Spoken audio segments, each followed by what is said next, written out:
शौकी चाचा, जी बेगम साहबा। आप एक काम करें, ये खाना ना एहसन को उनके रूम में दे आए। वो भी पाकिस्तान नए नए आए, मुझे नहीं लगता वो कंफर्टेबल होंगे हमारे साथ खाना खाने में।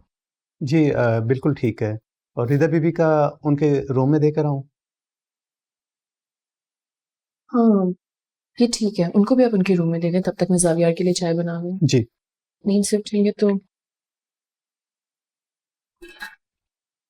बेगम साहिबा, जी, एक साहब आए हुए हैं, मैंने उन्हें ड्राइंग रूम में बिठा दिए। कौन आए? आपने उनसे उनका नाम पूछा है? नहीं पूछा, पूछ क्यों? नहीं नहीं, मैं खुद पूछ लूंगी। और एक काम कीजिएगा, जावियार को ना उठाइएगा। ठीक। बीबी जी मैं देख लूँ? नहीं, आप जाके एहसन को खाना देना। इस टाइम कोई आया होगा तो जरूर ताजियत के लिए आया होगा, मैं खुद देख लूंगी, आप जाएं।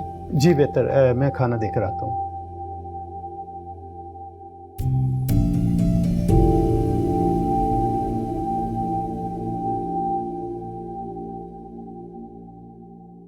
शुक्रिया।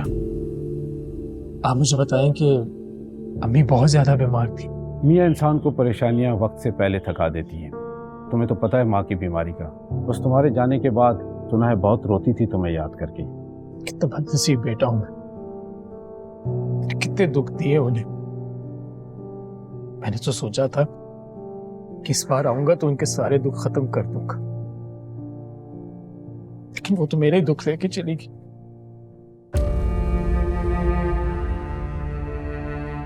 आप मुझे बताएं कि अमरीन कहाँ है? आपको कुछ पता है उनके बारे में? अरे मियाँ, उसने तो शादी कर ली एक बड़े आदमी से। बड़े आदमी से? कौन बड़ा आदमी? शाहजैन का बड़ा आदमी बन गया? अरे नहीं नहीं, वो तो ऐन मौका पर भाग गया धोखा देकर। वो तो भला हो उस बड़े आदमी का, अब हमें क्या पता किसका जानने वाला था।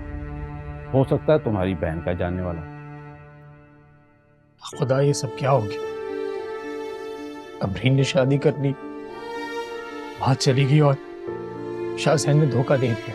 तुम्हारे कजन ने तो ऐसा धोखा किया मियाँ। कितने एहसानात थे बेगम साहिबा के उन पर, और क्या तमाशा किया। मत पूछो, एहसान फरामोश निकले। ऐसा कैसे कर सकता है वो तो। हाँ हाँ, बड़े दावे किया करता था, दिन रात चक्कर काटता था। ऐन निकाह के मौके पर माँ की बातों में आके मुकर गया, चलता बना। और उस वक्त वो अमीर आदमी एक फरिश्ता बन के उतरा। शायद मोहल्ले वाले जैसे तैसे करके निकाह पढ़वा देते उसका, मगर उन लोगों को रहम आ गया। आए थे मेहमान बनकर निकाह में शरीक होने और ले गए निकाह पढ़वा के साथ। मैं तो कहता हूँ अच्छा ही हुआ, बच्ची बेचारी बच गई लोगों की नज़रों से। बड़ा मुश्किल वक्त था वो उस घर पर। जिस घर में मुझ जैसा बेकार बेटा होना, उस घर पे ऐसे ही बुरा वक्त आता है। आप मुझे बताएं कि आपको अमरीन के घर का कुछ अता पता मालूम? अरे हमें तो कोई अता पता नहीं, उन्हीं से जाके पूछो, उनको शायद इल्म हो। वही तुम्हारी खाला के घर वाले, अरे जो बड़ी मजमा में लोगों के सामने रुसवा करके चले गए। उसकी इतनी मजाल के। मजाल तो थी मियाँ उसकी, उस घर पे किसी मर्द का हाथ जो नहीं था। तुम होते तो ऐसा वक्त आता क्या। वो तो बच्ची बेचारी हौसले वाली थी, जो मर्दों की तरह डटी रही। वरना जिस घर का कोई मर्द मुहाफिज ना हो तो उस घर के साथ जो जैसा करे कर दे।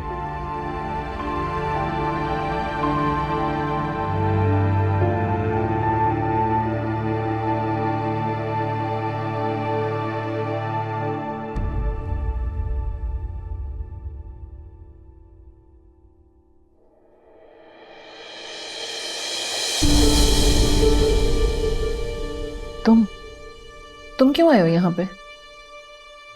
वो तुम्हारी नंद की डेथ का पता चला था। तुम्हारा आना जरूरी नहीं था, बल्कि तुम्हें कोई जरूरत ही नहीं थी यहाँ पे आने की।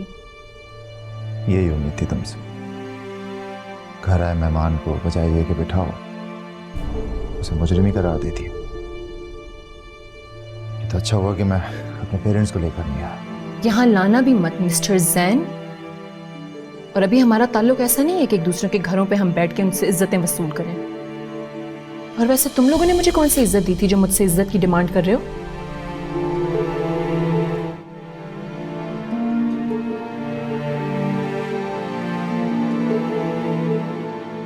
शौकी चाचा,